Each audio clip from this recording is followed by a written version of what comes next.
K컬처의 저력을 입증하듯 최근 엔터주의 선방이 두드러지는 모습입니다. K-팝을 필두로 고유의 팬덤과 공연 문화가 자연스럽게 산업의 발전으로도 이어지고 있는데요. 관련해서 주가 흐름도 상승세를 보이고 있죠. 엔터주 관련 상장지수 펀드, ETF 수익률도 좋은 흐름을 보이고 있습니다. 앨범 판매량과 음원, 콘서트 관객 수가 역대 최대치 수준을 경신하는 이 대표 엔터사들의 실적도 사상 최대 규모에 달할 것이라는 기대감이 높아지고 있는데요.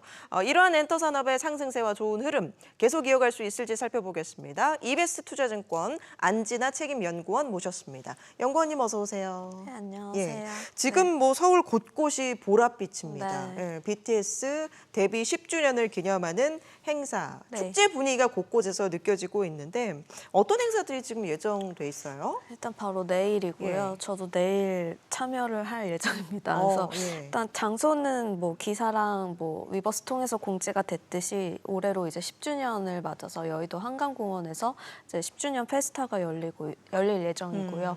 뭐 크게는 두 가지 행사로 볼 수 있을 것 같아요. 뭐 아미 라운지, 그래서 오후 5시에 이제 멤버 리더인 RM이 나와서 이제 직접 진행하는 보이는 그래요? 라디오를 진행을 할 예정이고요.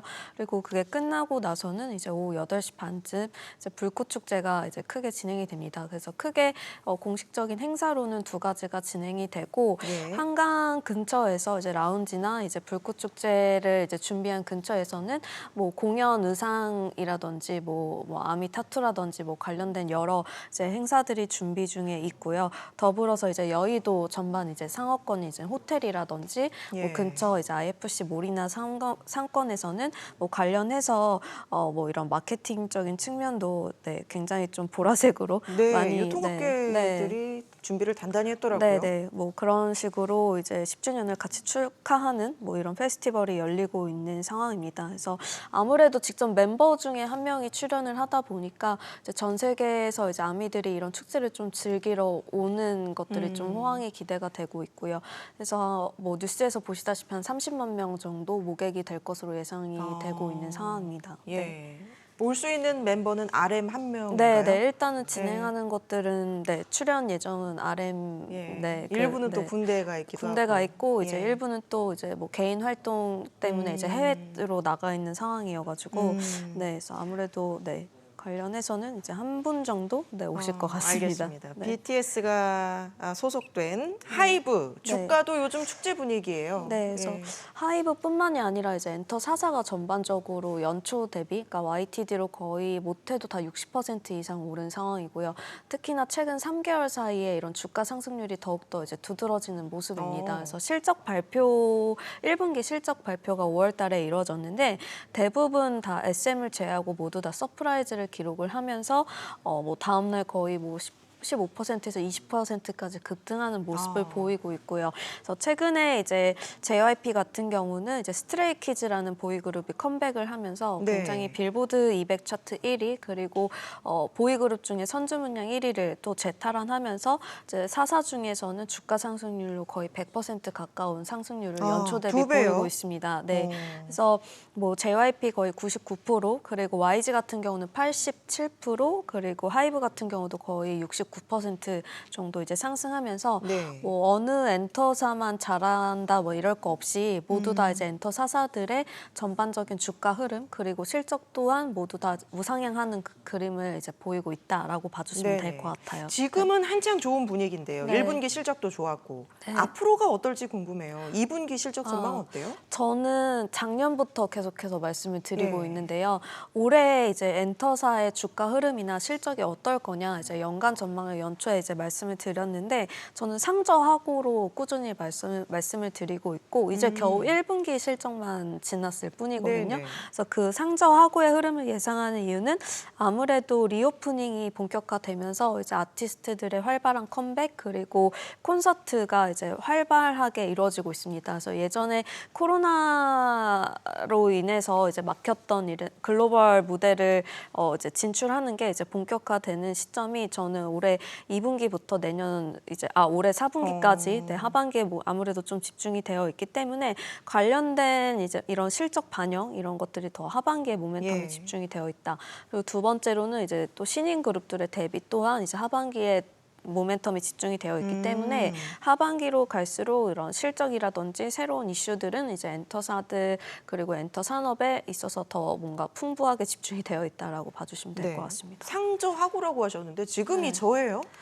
1분기밖에 안 지났으니까요. 네. 그럼 근데 하반기에 얼마나 더 좋아질지. 그러게요. 예. 이미 그래서 저도 이번 실적을 사실 엔터 애널리스트를 하면서 예. 좀 굉장히 좀 놀라기도 했고 주가 흐름 경우도 마찬가지고요. 그래서 음. 사실 코로나일 때도 그리고 리오프닝 이후일 때도 엔터사들의 실적은 한 번도 깨진 적이 없습니다. 매번 애널리스트들의 추정치나 시장의 컨센서스를 모두 다 상회하는 흐름을 보였고 특히나 올해 1분기 같은 경우는 이런 리오프닝의 효과가 직접적으로 반영이 되면서 YG의 이제 블랙핑크의 월드 투어 같은 경우 뭐 이런 것들이 실적에 대폭 반영이 되면서 영업이익 기준으로 거의 460% 오른 경우거든요. 그래서 이제 이러한 것들이 좀 시장에서 좀 묻혀 있다가 뭐 수면 위로 이제 드러나면서 외국인들의 수급이 상대적으로 굉장히 많이 주가 상승을 견인했다라고 봐주시면 될 것 같아요. 이미 너무 올라서 지금 들어가기엔 조금 늦은 감이 있나라고 생각하시는 분들도 계신데. 그러니까 항상 예. 받는 질문이었던 것 같은데요.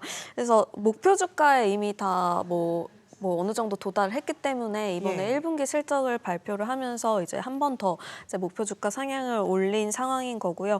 아무래도 뭐 밸류에이션상의 부담이 뭐 있지 않냐라고 이제 말씀들을 주실 수도 있는데 여전히 뭐 매출액도 그렇고 영업이익 기준으로 Y와 Y로 100%씩 성장하는 이런 산업 그리고 기업들 치고 밸류에이션이 12개월 포워드 기준으로 최 50배가 되지 않는 상황입니다. 그래서 이러한 것들이 플랫폼이나 다른 인터넷 기업, 뭐 바이오 같은 이런 성장주 기업들의 이런 밸류에이션을 봤을 때는 굉장히 실적과 펀더멘탈 대비 저평가되어 있다라는 판단이고요. 네네. 충분히 이런 이익과 실적 그리고 산업의 성장성이 받쳐주는 측면에서는 앞으로 충분히 더 주가가 올라갈 만한 모멘텀은 충분하다라고 저는 보고 있습니다. 지금 들어가도 늦지 않았다라는 네. 말씀으로 들리네요.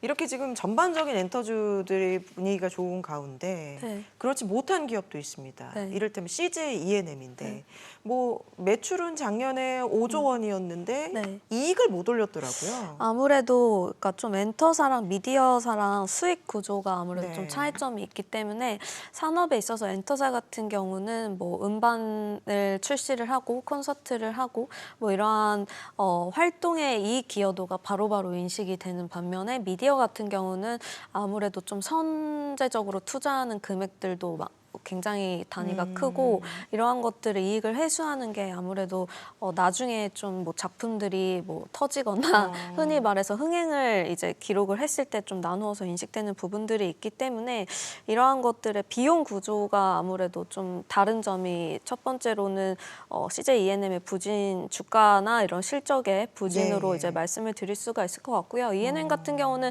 미디어 사업부가 아무래도 뭐 엔터도 있지만 가장 큰 사업 부분 매출 네. 비중을 차지를 합니다. 예. 거의 엔터 음악이랑 미디어 합산해서 거의 60% 이상을 차지를 하는 가운데 작년에 피프스 시즌이라고 해외 제작사를 좀 1조 원 정도 들여서 인수를 한 상황이고 그리고 국내 자체 플랫폼 사업인 이런 티빙, OTT 플랫폼도 좀 고전을 면치 못하면서 좀 예, 미디어 예. 사업부가 전체 실적에서 영업 손실을 좀 유발하는 트리거로 좀 작용을 하고 있어서 이러한 OTT라든지 이런 미디어 사업부가 좀 턴어라운드 되기까지는 연내 흑전이 좀 쉽지 않을 것으로 보고 있습니다. 말씀하신 것처럼 네. CJ E&M 사업 부문이 굉장히 네. 많은데 뭐 영화드라, 영화도 있고 드라마도 예, 있고 뭐 OTT도 있고 네. 커머스도 있잖아요. CJ 올스타일 네, 같은. 맞아요. 예. 커머스 같은 경우는 사실상 이익을 꾸준히 잘 내주고 있는 사업부 중에 하나이고 엔터도 마찬가지입니다. 근데 아무래도 사업부가 크게 뭐 커머스, 엔터, 영화, 미디어 이렇게 되어 있는데요. 엔터랑 이제 커머스를 제외한 나머지 미디어와 영화 쪽이 상대적으로 좀 부진하면서 전반적인 실적의 좀 부진을 좀 보이고 있는 상황입니다. 언제까지 부진할까요? 조금 그래서 그 반등은 그런 언제쯤 나올 수 있을지. 작년에 좀 인수한 제작사들의 뭐 이런 만드는 작품들의 흥행이 좀 이뤄진다든지 아니면 OTT가 사실은 굉장히 해외 막강한 OTT들 뭐 넷플릭스라든지 뭐 아마존이나 뭐 디즈니 플러스 애플 TV 굉장히 많이 진출해 있지 않습니까? 그래서 예. 이러한 OTT들의 경쟁이 좀 치열해지면서 국내 OTT들의 환경이 좀 더 어려워지고 있어요. 그래서 어. 한국이 상대적으로 더 잘하는 OTT에 이제 질 좋은 뭐 또 흥행 가능성이 높은 이런 컨텐츠들을 제공하는 뭐 이런 사업을 굉장히 잘 하고 있기 때문에 개인적으로 봤을 때는 이런 드라마나 흥행작들, 뭐 스튜디오 드래곤들이 굉장히 잘 해내고 있는 것처럼 뭐 그런 미디어 컨텐츠 쪽 그리고 이런 엔터 쪽에 아티스트 IP를 좀 더 이제 다각화해서 수익화를 좀 시킨다면 좀 이런 미디어 사업부의 좀 적자라든지 부진한 부분을 좀 메이크업할 수 있지 않을까라고 저는 보고 있습니다. 네네. 뭐 전통적인 그 엔터계의 강자 SM이나 YG 이런 부분은 어떻습니까? 일단 YG 같은 경우는 지금 리오프닝 이후에 K-팝 아티스트 중에 단일 아티스트로 이제 가장 크게 모객수를 모집하면서 월드 투어를 돌고 있는 블랙핑크가 소속된 그룹이 엔터사이기도 네. 하고요. 그래서 지금 블랙핑크를 필두로 이제 보이그룹인 트레저 그리고 하반기에 가장 신인 데뷔의 기대를 받고 있는 베이비몬스터가 이제 데뷔를 앞두고 있는 상황입니다. 그래서 아무래도 블랙핑크가 캐시카우 역할을 하면서 이제 새로운 라인업들이 더 이제 보강이 되는 상황이기 때문에 개인적으로 하반기로 갈수록 실적 플러스 주가 모멘텀은 상당히 좀 유효하다라고 보고 있고요.